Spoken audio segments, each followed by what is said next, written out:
obviously, I appreciate you giving me the time just for everybody who's listening or reading or whatever.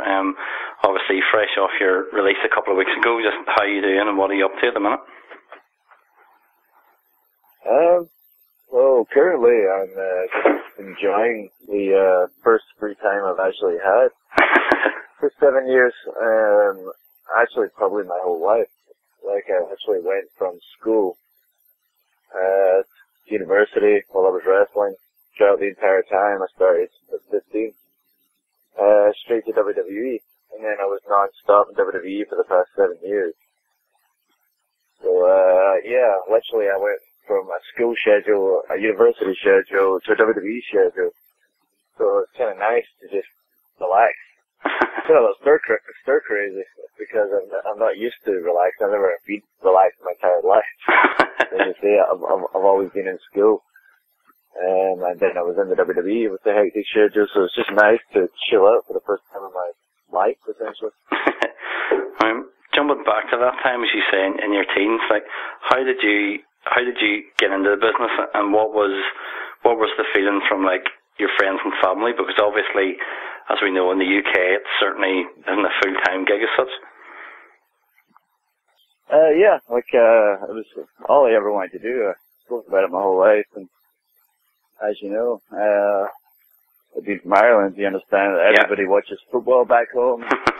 Football's a big thing, so I always played football, and it was either going to be a football player, soccer player, or the observers, or a wrestler. Like, I started watching it when I was young. You know, my cousins would always watch it. I would watch it with them. My brother and I were obsessed. We used to wrestle each other all over the house. And, yeah, I just always said, gonna be a wrestler. People knew me as for the wrestler. I was a lot bigger than everybody. My entire life, I always spoke about it. They always said, "Oh no, that's an American thing. You're never gonna do that." Eventually started, traveling to England when I was 15 after years of trying to persuade my parents to let me go train. They said, "Not your 16, not your 16." So finally, 15, they allowed me to go down. And, yeah, just same again. Okay, that's fine. You're doing the wrestling thing. But still, it's an American thing. You're not going to be WWE just because you're a wrestler now.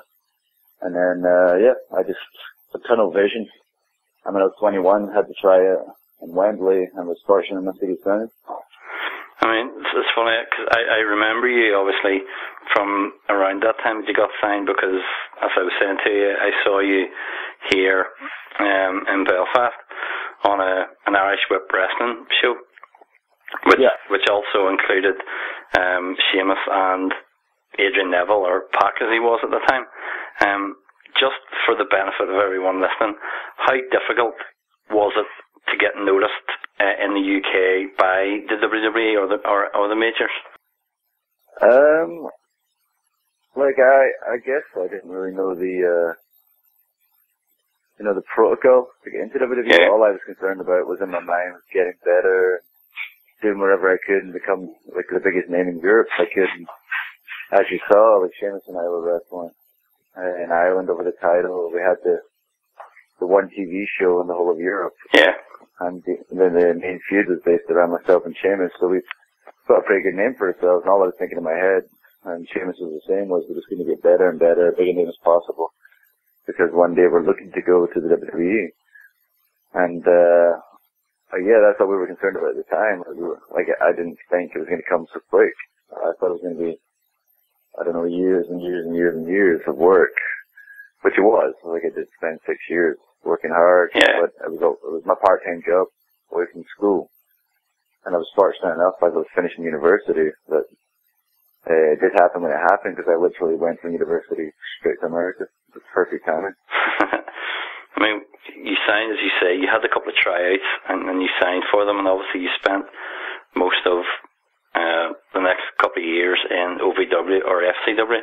Just who did you learn from in your time there, and how do you feel that improved you as a performer? OVW, like, it was only the last 6 months I was actually there.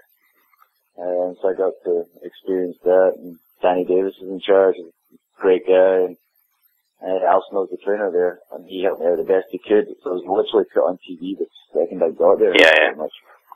Like, I think I was in America, Wade Barrett got there 3 weeks later, and I was already on TV by the time Wade got there. The writers happened to be there my first week. They said, oh, let's take a look at this guy. And I guess if you like me, it's getting on TV right away. And, OVW was a good experience. It was only 6 months, so as I say, I got to spend with Al and Danny Davis.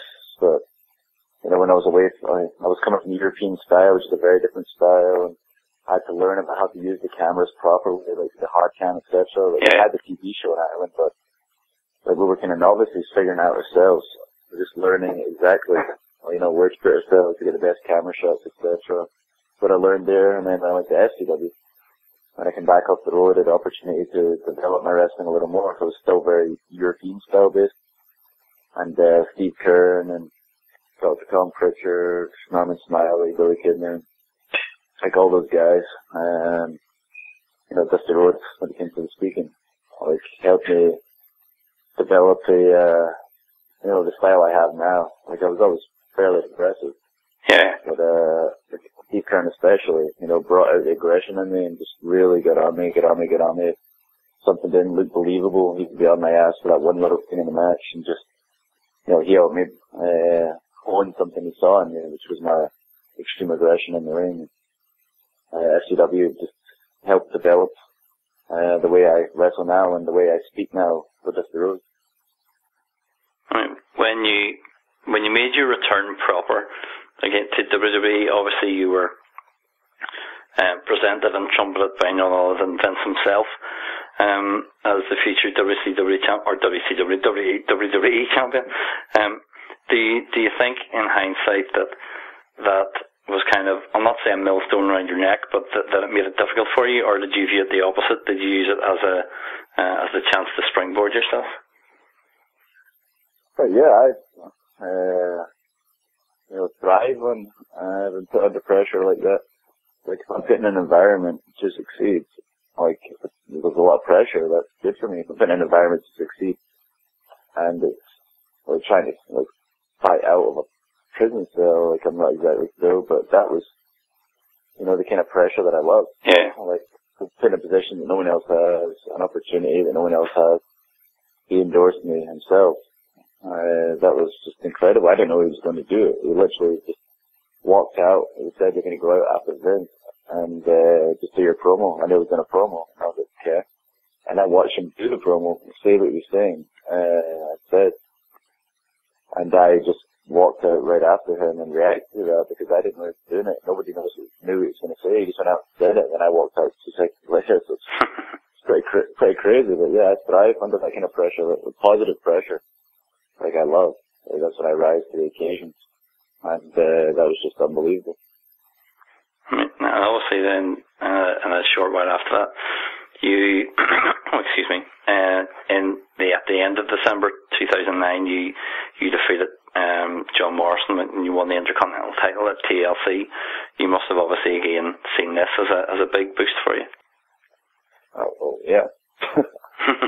You know, so that was amazing. It was a picture. I'm sure it's under Google or whatever. If you Google my name and I see title where I'm looking at the title, and that's my legit reaction. That was like a lifelong dream. I've always been a Canal champion, and every champion since I was a kid. But it was just unbelievable. That was just beyond a dream come true. And when all I thought of it, I didn't think about what was going to happen when I won it. I was financing out in my head, and all I thought of was, let's just make this match amazing. And the finishes, whatever. And then when it happened, I won the title. I was just, overcome with emotion, and it was just a picture. There's somebody, the cameraman at ringside, caught the image of me looking at the title, and it's an awesome picture because you can just see in my face exactly how I felt at the time. And I was just overwhelmed with emotion, and just phase one of my lifelong dream. Yeah. I mean, the following year, obviously, as well, you won the tag titles as well. At that point, did you have a preference, tagging or being a singles guy, or did you not matter, as you were saying, as long as you were kind of in the mix and always learning? Yeah, like it came out of nowhere. So Cody and I were doing our own things at the time. Yeah. We were both, kind of surprised that we were, was surprised we became tag champs. It was, both of us were very focused on our singles career, and suddenly we were tag champs. So, like you say, you develop as a performer, and it's a good thing. To develop your character, to develop your in-ring game, etc. I was definitely a singles guy at the time. He was a singles guy, so it was, a rocky start, I'd say. But eventually, we started figuring out our game, and I wish we had a bit longer together, actually.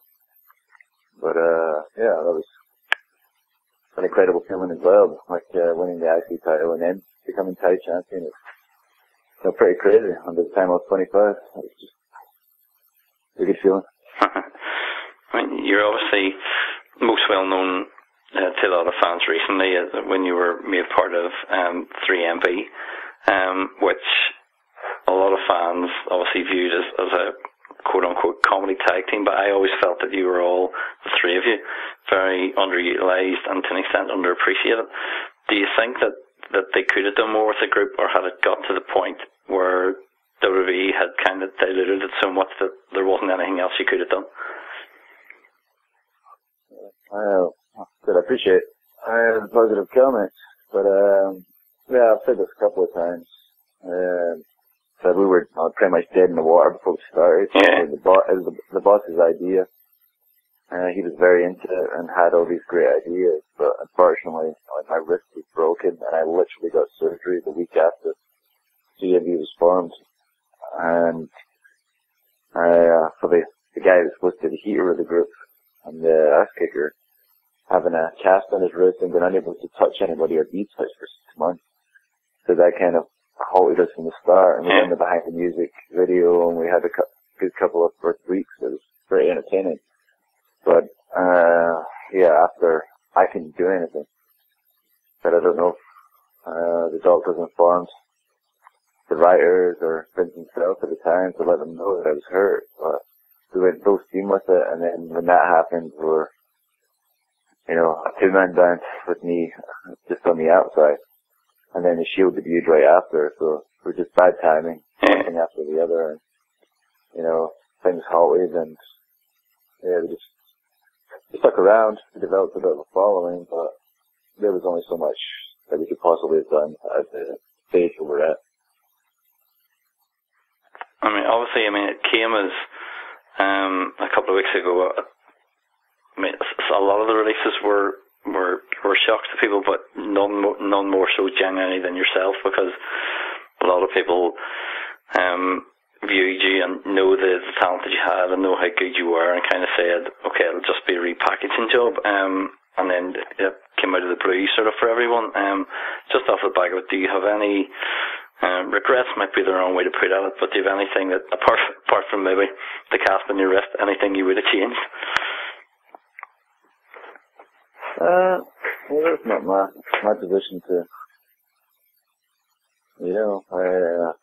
write anything. All I can do is do the best I can in the situations I'm put in. I'm in WWE, everybody strives and dreams of being there, but I can't really complain no matter what they ask me to do. I'll always just do the best with what I'm given. I appreciate the positive comments about my wrestling ability, etc. I can feel a certain way about how I'm best utilized and what I can best offer, and to maximize the minutes I'm on TV. But in the end, it's not my decision, and I appreciate you saying that a lot of people feel I could be used in different ways, but again, that's not my decision to make, and whatever I'm given, I will just do it to the best of my ability, because in the end, it's WWE. One last random question just about the WWE time. I know from myself a couple of years ago, as a big fan, just before I was married, my wife and I went to New York, and I was determined that I was going to make it to Madison Square Garden and do the tour, and she came with me, and I loved it.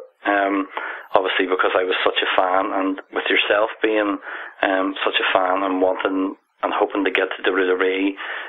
The first time that you wrestled at MSG, just what was that like for you? How did you feel with it? It was unbelievable. Like, it's, you know, the Mecca over here, like, aside wrestling in Scotland or, you know, maybe WrestleMania. Yeah. Like, MSG's right up there. Like, it's just an incredible crowd. They're so knowledgeable and passionate. The arena has so much history. And when you go there, it's just a different vibe. Like, you want to give it, like, you always want to give it 100%, but you want to figure out how to give it 120% if that's physically possible. It's just, you know, such history and such an incredible arena. Parking's an iron as hell. But, New York. But, the arena is just unbelievable. As I say, like, Scotland, WrestleMania, Madison Square Garden, that's the places I love wrestling more than anywhere. Now, I must ask you quickly, just before we talk about what's next for you, just must ask you quickly, obviously, you're a big football/soccer fan, and following Rangers especially, so as a proud Scotsman, just how disappointed are you that England have gone home in the group stages of the World Cup? I have no opinion. I want Britain and Ireland to do well. Yeah. Like, in the end, UK and Ireland, if one of us is doing good, then good. Just don't brag about it if you win. Yeah. I just want to see UK and Ireland do good. And I live here. Like, I was watching the US game yesterday, but, you know, Germany, I was cheering on America. Yeah. You know, I just want everybody where I live to do well, and I see the UK as the place I'm from, not just Scotland and British as well. But it's when, if everyone's aim starts saying 66 in every 2 seconds, that's when I start shitting. Now, obviously, you're still a young guy, but yet, as you say, I mean, you've been training or working since you were 15, so you have a lot of years' experience as well. What do you hope that's going to be next for you? As you say now, that you're getting a bit of a rest time, but what do you hope is going to be next for you in the future?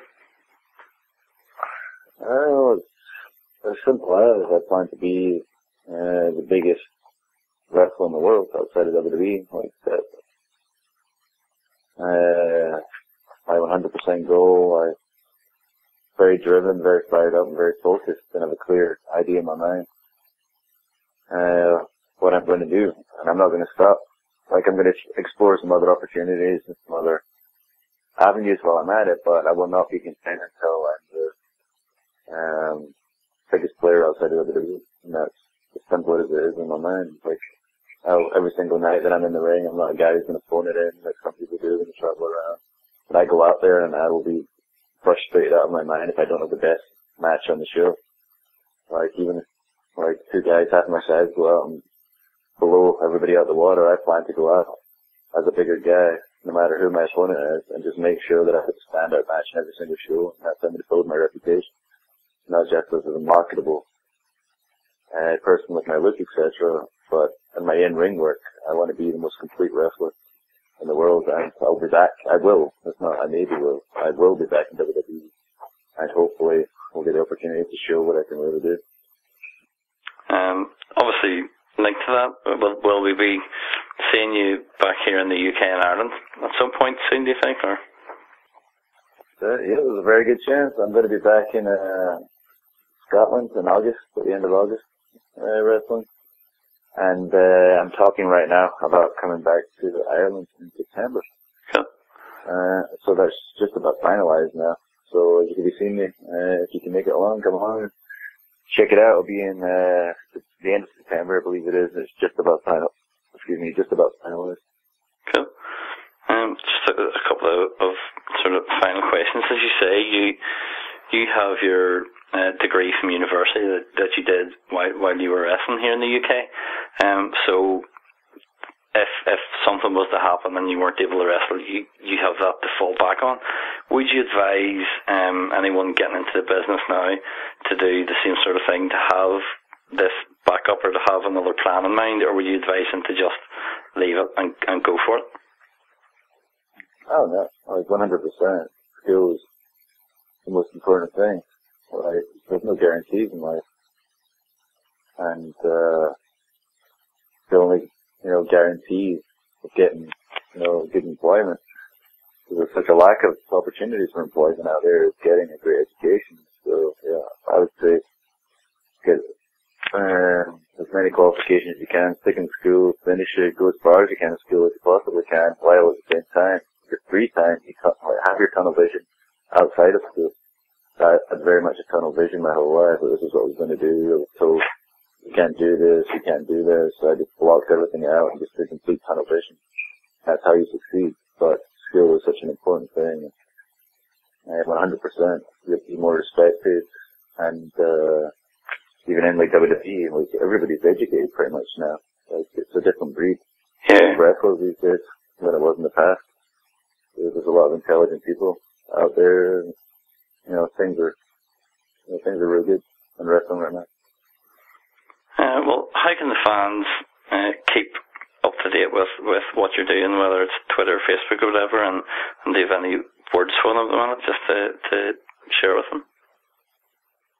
Well, keep up to date with me on my Twitter at THE Drew McIntyre. It's essentially going to be switching that to Drew Galloway soon. Yeah. They're currently at the Drew McIntyre, and can be contacted for bookings and etc. at Showbiz, SHOWBIS at AOL.com. And that's how you keep up to date with my latest moves and how to get in contact with me. And yeah, I just want to say, thank you to everybody. Like everybody's outpouring of support, be it the wrestlers that I respect have reached out to me, to the boys in the locker room who, have been in shock, got in contact with me, just saying we don't understand. I guess everybody was holding out for a renewed opportunity, which is fine, it will happen. But everybody's been so, responsive, and it's been overwhelming. When I did the Talk is Jericho podcast, the ratings, he texted me yesterday and just told me the numbers. It was just completely overwhelming. That many people care what I have to say. It's just unbelievable, and I just want to say thank you to everybody. Well, say it genuinely, it's not me blowing smoke by any stretch. It genuinely was a shock to me when I read the list. Having, as I say, seen you 7, 8 years ago, and seeing you now, and knowing the talent that you had, and from speaking to you, the drive that you have.